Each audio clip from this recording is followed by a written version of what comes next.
You're listening to the voice of IWA Flip here on Interfed Radio. And let me say, today's show, gonna definitely turn some heads. We've got Native Sensations Commissioner Chris Myler. Chris, you there? I'm here, Flip. How's it going?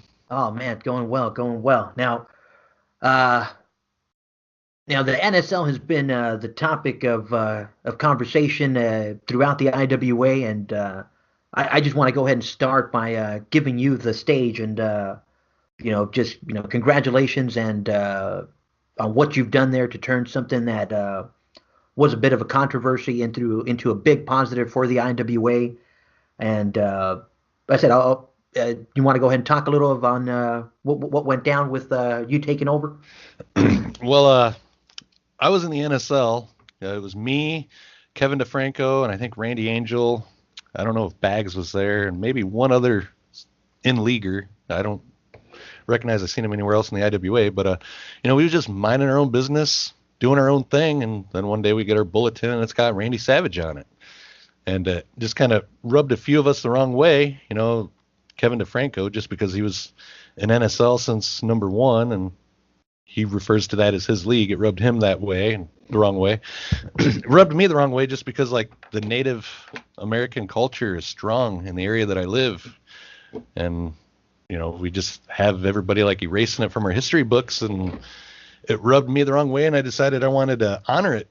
So I sent Kim a message, and I asked her what I'd have to do to bring that back. And, I told her from the get-go, I realized that Noble Savage, the name, that was offensive. So I had no problem changing that. So I suggested the Native Sensation League. And I told her we needed to honor our heritage instead of just like forgetting that it ever happened. And to get that rolling, she said I would have to submit a commissioner report. And I kind of thought about it. And I'll admit, there's a few people out there that thought I did it as to like troll people. And it originally was meant as that. But after I submitted my first page and managers started flocking and the activity started jumping up, I realized that I couldn't half-ass it and I had to give it my all. So here we are, and it's blowing up. I can't believe it. And everybody's like, a big attraction, Chris, was the Heritage tournament that you started there. Right. We had a nice big prize. Like I said, it had a big pool of managers that just flocked over, to participate in that Heritage tournament. It just shows that, the game outside of, outside of the limit and outside of the elite leagues is also, a booming and, interesting game all in itself. Right. I did the Heritage Classic Invitational to entice managers to come to the league. Jeff Annable has the NAL going, and that is a credit league in the Diamond Federation, which is also where the NSL is.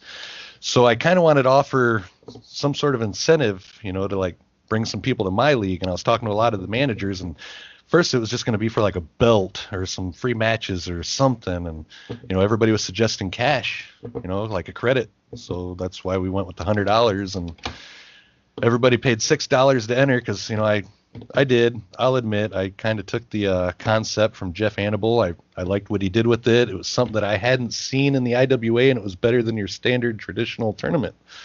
And I decided that we would use that, offer a bigger prize, and the winner of that tournament would also become the first ever Heritage Heavyweight Champion. Nice. Now, I've said it on this show before. The IWA is a copycatter association. Like I said, managers and commissioners will, that's part of the game. Everybody. You won't see me copy much. So if you see me copy something that you came up with, pat yourself on the back. I like it. Now, I will say this: what navigated myself there was the opportunity to participate in the NSL's tag team tournament that you have coming as well. Right. That actually kicked off this cycle. I haven't updated the brackets yet, but it's 16 individual teams. And the reason why I did that is, I know there are some tag team specialists out there like Kevin DeFranco and Michael Cook. I couldn't get him to come in, but, there's managers out there that they specialize in tag, and I wanted them to be able to showcase their talents and their abilities, versus somebody that can run 5-6 different tag team flows, so Nice. Yeah, no, that's definitely like I said, my main attraction was facing managers that I don't normally see outside of outside of the limit leagues that I'm in. So I definitely Right. went there to get a better better feel for competition outside of the limit league. So definitely having a fun time there. Yeah, it's took off. Like I don't know. I'm kind of speechless. Like just the amount of activity and everything that has come from the NSL in what, like 5 cycles? It's unbelievable. And Now I know we still have bronze and jade to come, but uh, unless someone in the bronze manages to get more than, I think you guys had what, 155? 155 cards. I mean, you're sitting pretty right now. You're sitting pretty right And now. and I want to address something on that too. I've received several messages from everybody, telling me congratulations on, dethroning the BRL and, beating them with the cards. And it's not me. They need to congratulate the entire league. I submit a commissioner report and I'm just another match deal. Them 155 cards came from the 20 active managers that we have. And that's another thing. The collection of managers, we have small managers and we have large roster managers, and the way that they're all just coming together and gelling as one roster is just, it's unbelievable. No, it goes to show, that the IWA is a huge community. I've said it on air a couple of times, like I said. So just when you think that everyone's playing a certain way or that everyone's navigating to a certain style, yeah, this community is a lot bigger than you think. And like I said, it's key to me to bring managers like yourself on, Chris, because it's a side of the game that needs a little more coverage. Like I said, Right. I'm definitely looking forward to bringing on managers like Randall Angel, who's another one that runs a big roster. Like having someone like Frank on. I would love to get Kevin DeFranco on as well. But I think I'm interviewing Frank and Mitchell tomorrow, so that should be another fun one. Just to see their side of the I'm IWA. looking forward to that one. Frank and Super Balls. Oh yeah, I love. You know what? And you see something like that. If you tell anybody else, I've gotten through to know to know Mitch through that Super Bowl's character as well. As stupid as that sounds, it's and right now when you said it, it just rang that bell. It's like that's right. That's that character that he runs. So. Oh man, yeah, it's a lot of fun. Now, if you don't mind, Chris, I'm gonna go ahead and read off the NSL 364 champions, so like that we can scroll the champions as the show's going. No, go ahead. Here we go. We have. Oh, I just realized you have custom titles. Yeah, actually, we have the High Chief Champion, which is like the equivalent of the league title. The Shaman Champion is the equivalent of the television title. And then the 10 championships that you see below that, which are normally regional, those are territorial championships. And they're actually named after 10 different tribes. Nice. Well, allow me to slaughter these tribes because my reading is just yeah. I'm gonna have a good time with these. Oh, I'll try my That's best. that's the fun part of reading IWA names. Oh yeah, that's the great part about it. Here we go. We got the High Chief champ, Ray motherfucking Donovan. We got the Shaman champion, the Enforcer, Charles Ballard. And We he's got the actually, that is his second cycle back to active nice. So he just activity. I forget exactly when he was last active, but it's been a while, so this is only his second active cycle back. oh man, he's hitting, huh? Nice. He is. That's beautiful. We got the Apache champion, Willie Too Big Hall. We got the Cherokee champion, Mick Ballard. Oh, nice, another one. Yeah, he's on. I'm glad. You know what? To see managers come right back and hit, just like Eric as well. I mean, he killed the GNL. Oof. It's like he's got no imaginary ring rust. Exactly. He just came right back and did it. Here we go. We got the Cheyenne champion, Little Bighorn Johnson. Okay, this one's going to be a good one. The Comanche, the Yep, Comanche, Comanche. the Comanche champion, the Cerebral Assassin. Oh wow, Iroquois, Iroquois. Iroquois champion, El Pistolero. Nice. We got the Navajo champion, Mad Max Mayhem or Madman Max Mayhem. The Potawatomi. Potawatomi. Potawatomi tribe is actually one that was real strong in the area that I live. Nice. And so we got House of the Dead. Who's running House of the Dead? That would be Frank, I Nice. think. The Seminole champion, Z Nation. The Swanee champion, Dusty Ballard. Nice. And he picked up the Battle Royal too. Yeah, Nice. that's three regionals or three regionals and the TV champion for Nice. Ballard. Well done. Well done on his recent return. We got the Sioux champion, superstar Ben Legacy. Tag team champion, the Nomad, Neymar da Silva Santos. And the underrated Ivan Rakic. And let me touch on that just real quick. The tag team champions this cycle, the Nomad, Neymar da Silva Santos, and underrated Ivan Rakitic, if I said that correctly, they actually only tagged for the tournament. So, that, Nice. yeah. Son of a gun. I So hope I never that see them. I hope I never So, see it. like I said, I haven't updated the brackets just yet. I'll update them in a couple days, but that right there is a sign that, he had to have advanced. Okay, I'm glad I didn't have them in the first round. Our TV tag team champions, Little Bighorn Johnson and Measles. Our six-man champions, Rick Ravage and Brooklyn Goon 1 and 2. Our TV six-man champions, Humongous, the Chinese delivery man Wang, and bootleg selling DVD man. Nice. Oh man.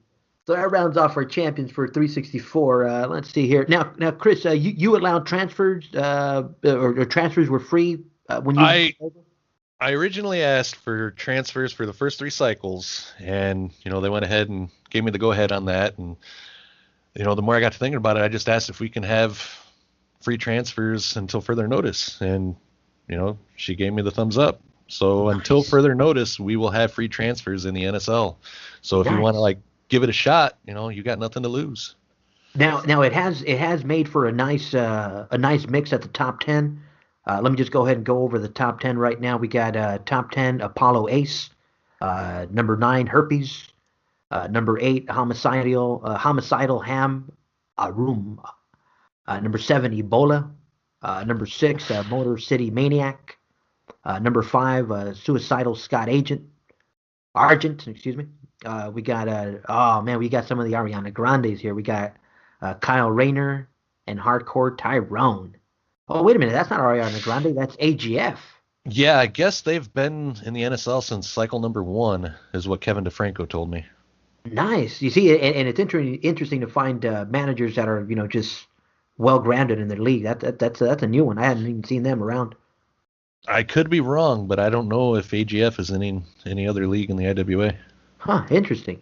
Now number 2 we got Mike Drake, and number 1 last cycles champion Leonard Lethal. Nice.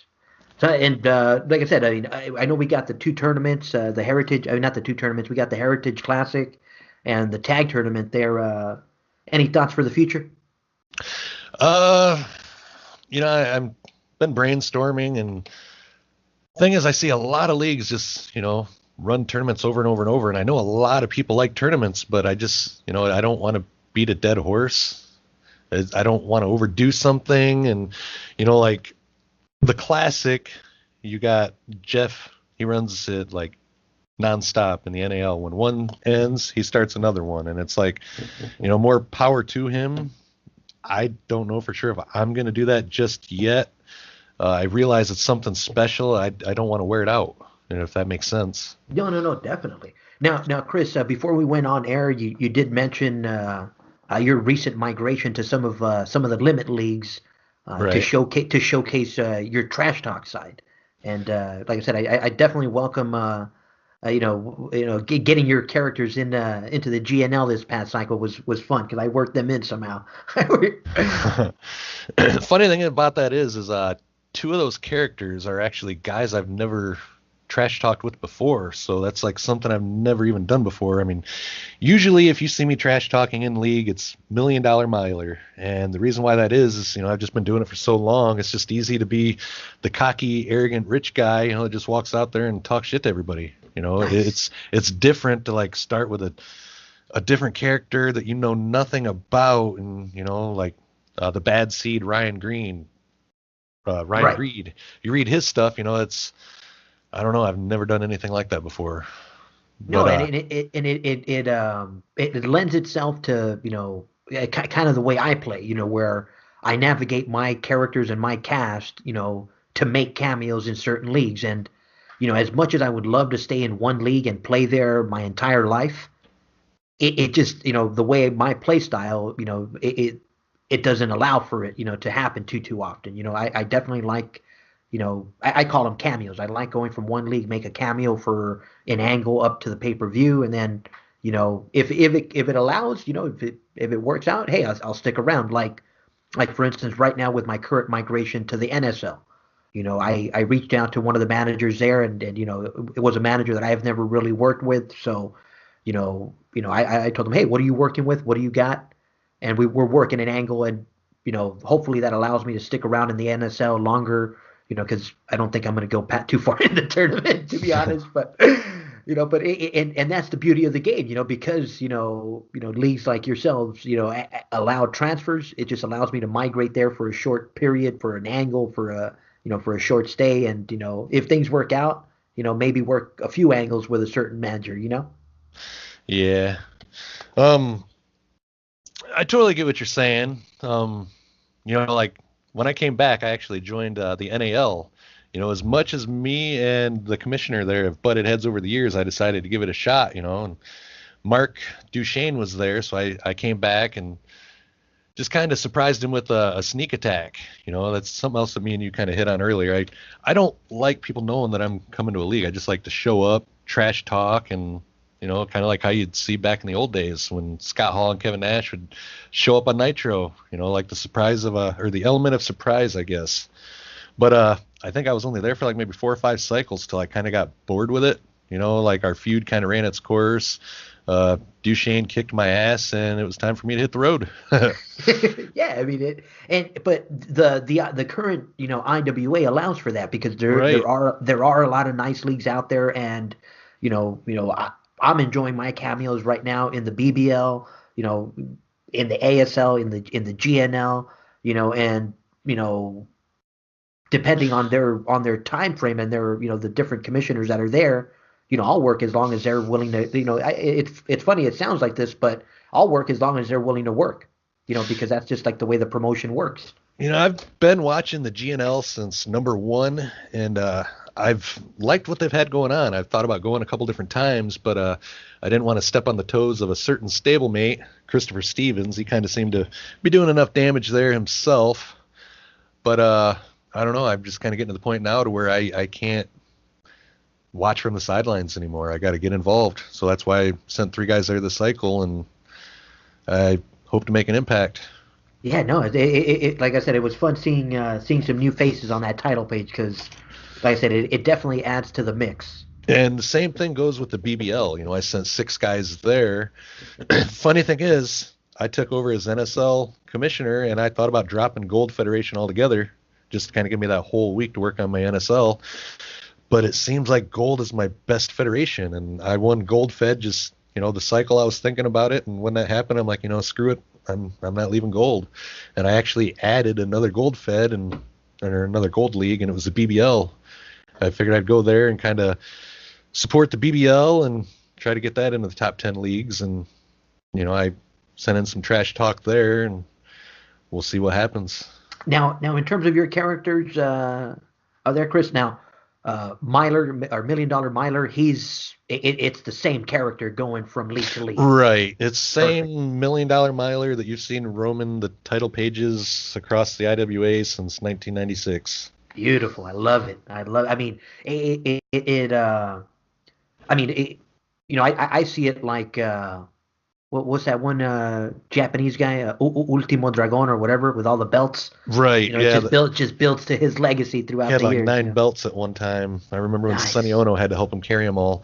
But and the funny thing is, when I came back this year, some stuff's popped off between me and Jamie Davis, so I decided to kind of just show up in the LWL and attack him. And I was going to do it with $1 million miler, because we kind of had history, but it's like, $1 Million Miler is kind of getting up there in age. I've been doing this since like 96, so I decided to bring in $1 Million Miler the second. Nice. So yeah, he's just not living up to the $1 Million Miler name though. He started off with a bang. He went into the LWL, went undefeated the first cycle, and then he went undefeated for 2 cycles actually, and took the LWL World Championship. I think only 3 people have done that in history. Superstar Ben Legacy was one, and the other one is $1 Million Miler. So Nice. $1 Million Miler and his son have both done it. But since That's then, sweet. That's sweet. since then, he's been just on a nosedive. I hope to turn it around this cycle because he accepted Cornbread's challenge to a best-of-7 series. Nice. Normally, I mean, shit. I'm not going to pretend to know exactly how it works, but normally, when you guys have your best of the best series with the virus, it's like singles, tag, and six man. I don't know exactly how the best of the best thing works out. I've never been a part of one of those because, like, I don't know. I guess you can say, like, when I'm active in the IWA, I haven't been active for, like, long periods of time. So I've never actually acquired enough points to be in the top 16 or however many people they take for that. I know nothing about that. Huh. And because I remember, and like I said, I'm not going to I think pretend it to is know it to triple know threat, enough. though. Oh, okay. Because I remember seeing something about it in Frank's DXL report back in the days, or not back in the days, when I was doing the interfed through his league as well. So yeah, we would say hopefully when we do get Frank and Super Balls on, we'll get a little more insight as to how they do their best of the best there with But no, actually, I was just thinking about that yesterday. I'm actually at 1 year of activity. I mean, since I came back to the IWA and I've joined all these leagues, I have not missed one league. And I don't think I've never been able to say that before. So it's kind of like a pat on my back. So this year it looks like I'm actually going to be like eligible for the best of the best. It don't matter who I get paired up against because I'll tell everybody right now, when it comes to a triple threat series, if I have to use the same 3 wrestlers, I'll be out in the first round. If I'm allowed to use 1 for singles, 2 for tag team, and 3 for 6-man, then I stand a chance. I've just never been good at flowing all 3 into one. Interesting. Yeah, I mean, I completely suck at flowing, bro. I'm not even going to pretend to. I mean, I just have my 6-man flow, and I cross my fingers that they work out for singles. Like, just come on, flow, hit. Yeah, I mostly only did 6-man. Here recently, I picked back up on the tag team. I only have 1 World Tag Team Championship to myself that I won by myself without teaming with somebody else. And the funny thing is that was a fluke. It was back when the MRL was going on, and I had a tag team called Full Force. It was Mr. Olympia, Chris Mecca, and Barry Brazil. It was supposed to be Tony Atlas and Bobo Brazil. I paired them up as a tag team, and they was eligible for there was the #1 contenders for the MRL World Tag Team Champions or something like that. I can't remember, but either way, I didn't even do a flow, dude. I just went ahead and submitted their strategies. The next thing I know, the IWA report comes out, and they're IWA World Tag Team Champions with a 516. Since then, just a bunch of non-PPF 516s. Dang. You know what? Because there's sometimes where I'll do that. Like I'll hold my strat. I'm like, you know what? He didn't hit too well. I'm gonna go for it, and I won't change their strategies, and they hit better than when I fucking pick. I'm like, Jesus. I haven't tried that yet. When I first started in the IWA, till I picked it up and actually got online and seen how people was doing it, it was nuts. Like I would pick what was the highest value for that cycle. Like basically this cycle's 501, I would take it, and then next cycle come out. I did all right for the first couple cycles because. I got placed into a rookie league. Actually, it was the Nonstop Action League, #1.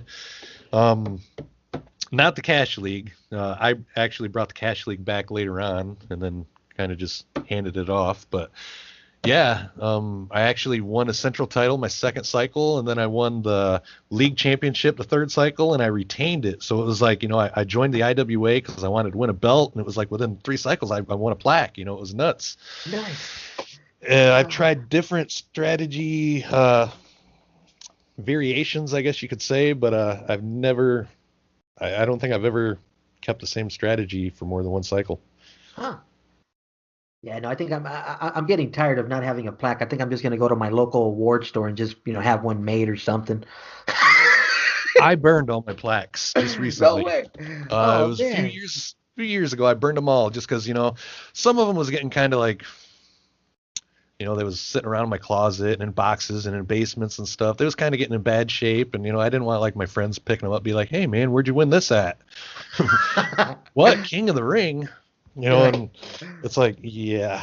Yeah, But yeah. hitting back on the keeping the same strategy for more than one cycle, I've wish I would have done it a couple times.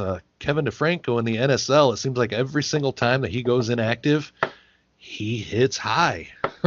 I'm telling you that it bogs my mind how that I mean I actually use it as a strategy now because like I said I suck at picking holds, man. I really do. I'm not gonna even pretend it, but I just use that as part like he hit a 490 or run with it like if I'm playing fucking poker, like go ahead, double down, like give me another one, like let's see if it hits, you The know. one cycle, he said it. He's like, fuck these holds. I'm not wasting any money on this shit. And he was inactive, and he had a couple league shots. And the funny thing is he ended up taking the league championship.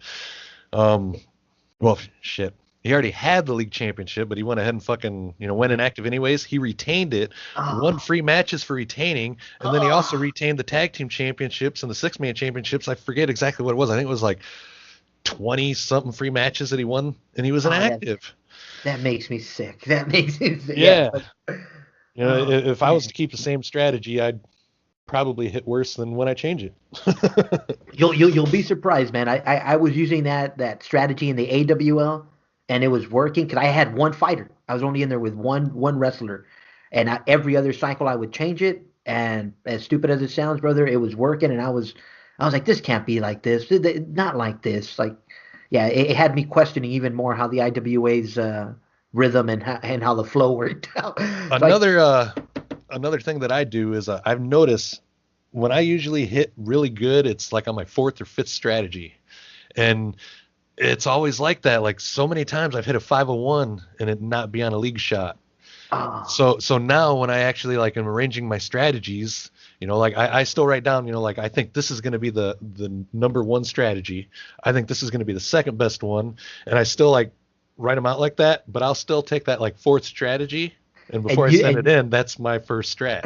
nice, nice. I like it. I And like it. it's worked a couple times. It's just nuts. I mean, I don't understand why my what I think would be like the fourth strategy would be the best one. That's crazy. No, but it's a good way to like I said, I just pretty much have my holds, brother, and I cross my fingers, man. I worry more about the just like the in league stuff, the trash talk. Like when I heard you were coming to the GNL, I stayed up and I rewrote the little trash talk just to get your guys, in the mix Yeah, I because seen you added that in there. That was cool. yeah, and to me that kind of stuff just that's the way I play. That's just it makes it a little more interesting for me. Just like with the Noble Savage, the NSL stuff.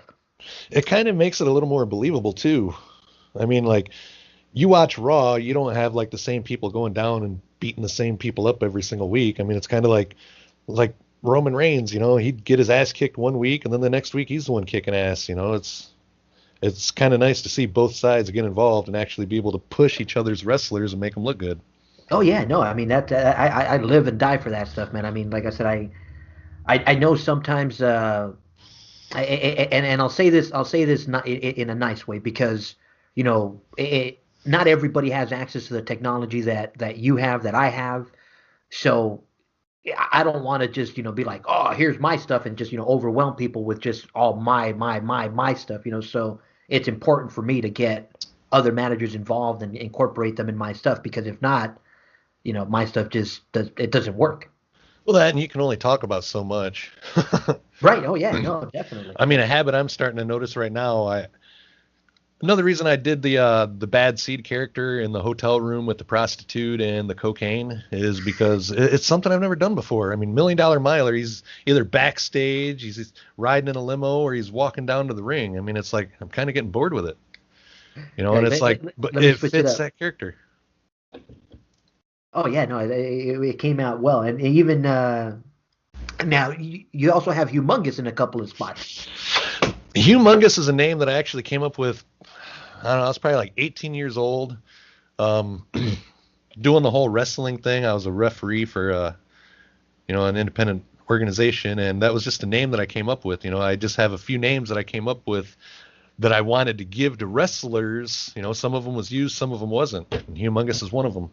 Nice. I love I love the name Hugh because I use it for one of my characters. Also, I have one of my personalities that uh, he's pretty much the voice of one of my characters in the ASL. He's Hugh Suck. So that, yeah, I thought that would have been like huge sack. oh nice. But yeah, I got Humongous from Hugh Morris. Like I don't know if you remember him from WCW.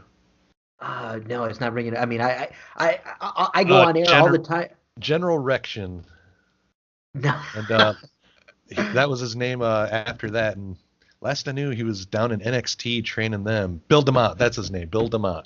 Build them up. Yeah, no, I've gone on there a few times, man, because here in LA, we're fucking wrestling deprived, man. I didn't get shit growing up, man. So I mean, my introduction to wrestling was through fucking VHSs, bro. Because I would go to the nearest That's video me, man. store, and but we didn't get any of the promotions. Like I'm jealous because every time I get someone on, they're talking about how they would watch Portland wrestling and they would watch NWA and I didn't have any of that. WCW.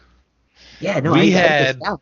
we had Saturday morning wrestling that came on after the cartoons, and that's all Yep. that I had. And the only time that I could watch that was, when I would be like at my grandma's house or at my aunt's house, because like Yeah. where we lived, that station didn't come in. We didn't have cable TV. It was like an antenna, and if it didn't come in, you didn't get to watch it. So the Yeah. only wrestling that I got to watch was like then, or when I got my library membership. I don't know why they had all these wrestling videos at the library, but they had like Royal Rumble and WrestleMania, just all Nice. these VHS Nice. tapes. And I was You had always a renting them. you had a cool librarian. My librarian sucked balls, man. That dude didn't I, want to. It was them Oh and man. monster truck videos. I don't understand why they had them either, but yeah, I like Nice. that library.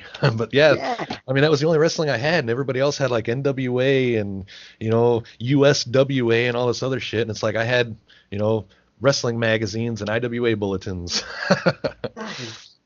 Yeah, no, I mean that's very similar to I mean, every time I hear some of the other people talk about, I mean, I had Timothy Clark and Jerry Orton on the last show talking ASL, and they were going off on like Portland wrestling and history, and I'm just sitting back, just kind of enjoying the show. I'm like, damn, you guys go deep, you guys go. Yeah, Oh yeah. I mean, man, there's just so many different variations of wrestling out there that I haven't even given a chance yet.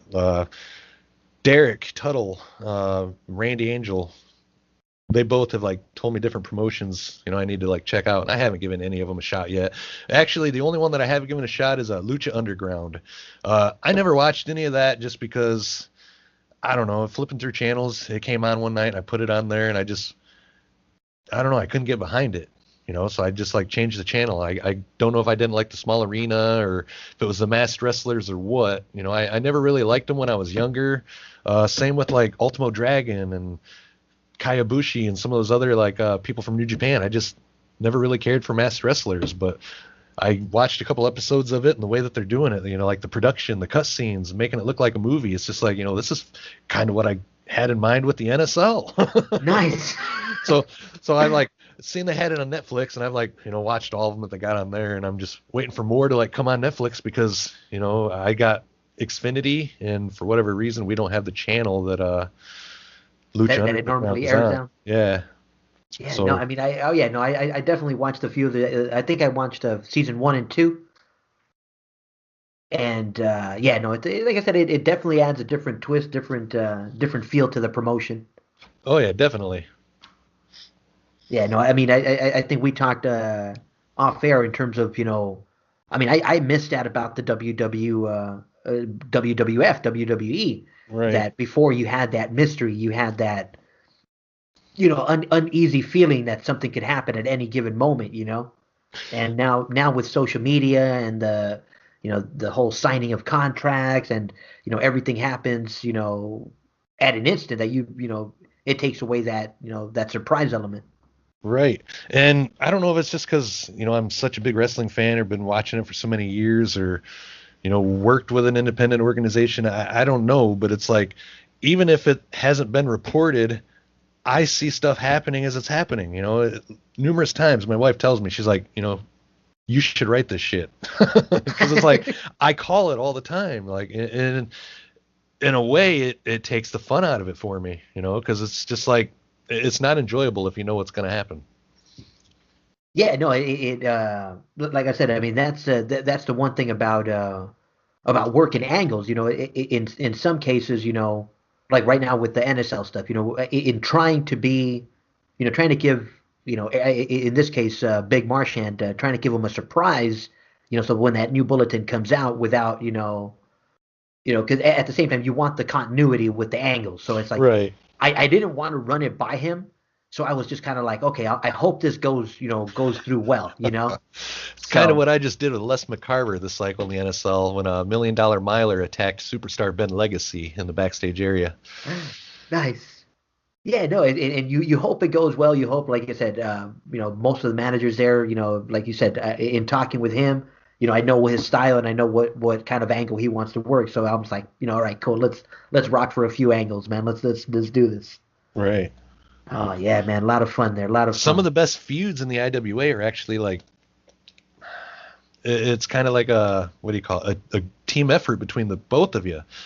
If you work together on your trash talk, Stephen Bradshaw, me and him was in the MRL back in its early days. I ended up getting in kind of, I don't know, like come across the thread really late, the sign up thread, and all the good guys was taken. They was like modeled after like old NWA wrestlers and stuff like that. And I didn't want to take anybody that was available. And I just kind of like got a hold of the guy that was giving them out. And I think it was Stephen Bradshaw. And he's like, well, why don't you take Tony Atlas? And I'm like, I don't really know anything about Tony Atlas. And, what I was looking into him, he kind of seemed like a boring character. So I figured, oh, what the hell, I'll take him anyways. And me and him started a feud, and we kind of talked about it, like this is what I'm going to do to your guy this cycle. And on the cycles that I was attacking him, he wouldn't attack me. Like he might just go down to the ring and have a promo. And then on the cycles where he was getting his revenge, I wouldn't attack him. And it made for like Nice, one of the best feuds I've ever seen. And, I didn't expect it, but it went on and won the MRL feud of the year. nice, very And nice. I have not had that kind of like feud since then, and I guess what it is I haven't been able to find the person that wants to work with me like that. Everybody else is kind of like they want to be the top dog. If they take a beating, they don't like it. So it's like feuds really don't last but maybe 2 or 3 cycles. Where this feud went on for 7 or 8 cycles, if not more. Nice. Yeah, no, I think with your cast there in the BBO and the cast in the GNL, with the way those commissioners kind of slow burn into the pay-per-view, I think we can find some nice work there for Million Dollar Miler. And the three that I sent to the GNL, I don't know if you noticed, but I did the trash talks in a way where they're, yeah, they're all in the same stable, but they're 3 different characters, like Humongous, he's not going to be with $1 Million Miler unless $1 Million Miler is paying him to come whoop somebody's ass. Right. Uh, you're not going to see like all 3 of them prance down to the ring and cut a promo together, so Right, right, right. in doing that, it's like 3 separate characters. So I'm open to 3 separate feuds, Oh yeah, no, so and in working that in because I remember I chopped it up with you. I was like, you know what, this will be perfect because, I kind of worked it where my guys were getting chased and they ran into the lobby where the new signees were coming in. yeah, yeah, I like that. And I was like, I go, you know what, that'd be perfect because I see this big old fucking dude like humongous and it just kind of like, And you used that. his finisher. It's like a modified choke slam, but instead of grabbing him by the throat, he's got a big ass hand. He grabs his opponent by the face and he palms him and he lifts him up and it's a choke slam, but he's using their face.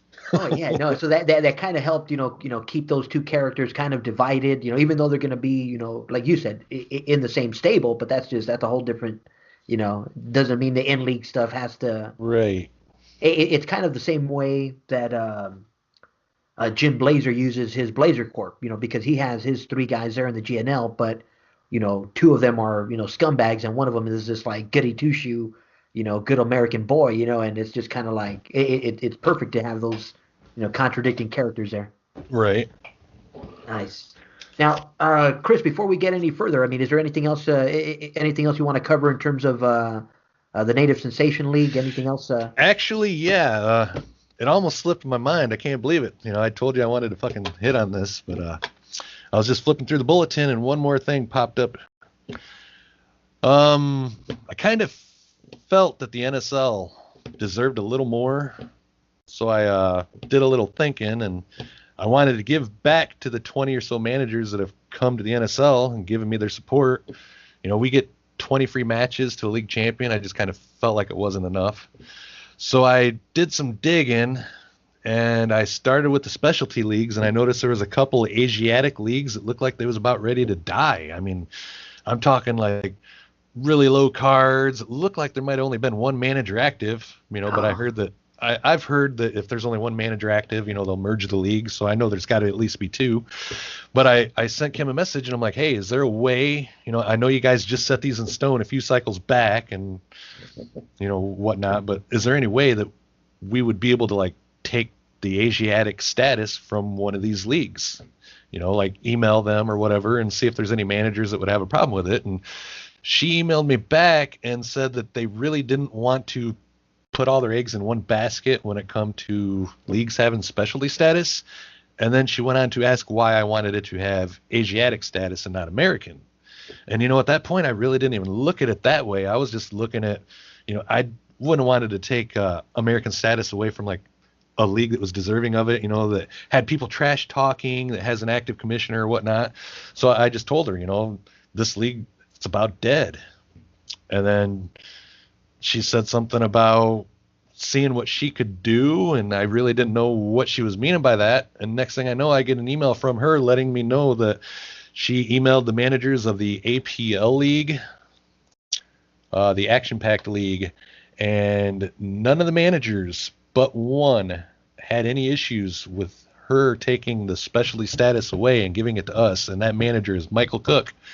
And I believe his exact words was that the APL needed to bow down to the NSL and give it the specialty status that it deserves. Nice. So I guess, starting next cycle, the NSL is now an American league. So very if you nice. are Congrats. The league champion in the NSL, you can have a chance at taking that American title. So that's another perk at the big manager players. I know there's some more managers out there that chase the report titles like that, and now the NSL, it's there for you. Nice. Congratulations, by the way. Thanks. Nice. Now, again, great match deal. Let's remind everyone what the match deal is. You get for it's 12. Every league has a special match deal, but the NSL has the extra special match deals. I love it. Now it's $14 gets you 40. $14 gets you your 26 matches, and then you get the bottom 40 scrubs for one guy, and then one free battle royal entry. Nice. So basically, if you spend $14, that's 26 matches. You pick one guy to go against 40 scrubs, which is basically going to be 40 wins. Not necessarily. I've had a couple cycles where I've had like 3 or 4 losses because I don't know, some of them scrubs pick good strategies.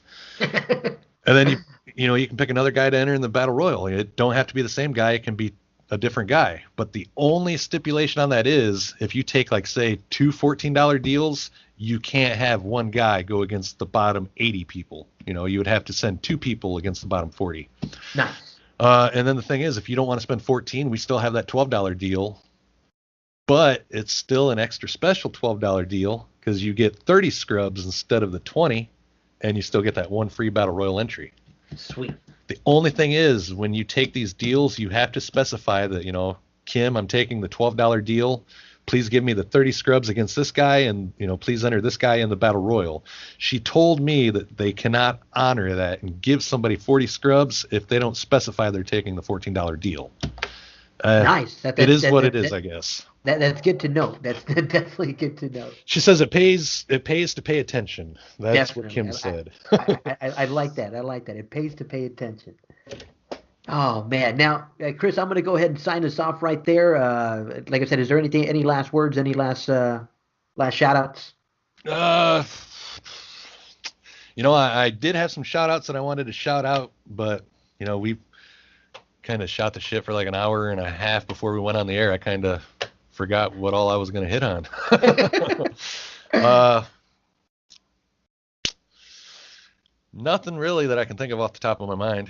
You're like, shout out to all the managers there in the NSL, at least, you know? Yeah, I mean, all the NSL managers, thank you. I mean, pat yourselves on the back. I mean, if we take number one this cycle, it's not me. I mean, everybody keeps congratulating me, but it's you guys. You guys as a collective submitted a lot more matches than me. So, Nice. Congratulations to you guys. For sure, for sure. Like I said, good luck. And like I said, we got a couple more federations to post, but like I said, I think you're sitting well. I'm sweating the LNL. Oh yeah, the LNL has a good thing going there. So Came out of nowhere last cycle with 117 cards, so they're there. Nice. Yeah. So we'll keep our an extra eye on that one for sure. Alrighty. Alrighty, guys. Now you've been listening to the voice of the Native Sensation Commissioner, Chris Myler, and myself, IWA Flip. You guys have a good day. Take care, Chris. Adios.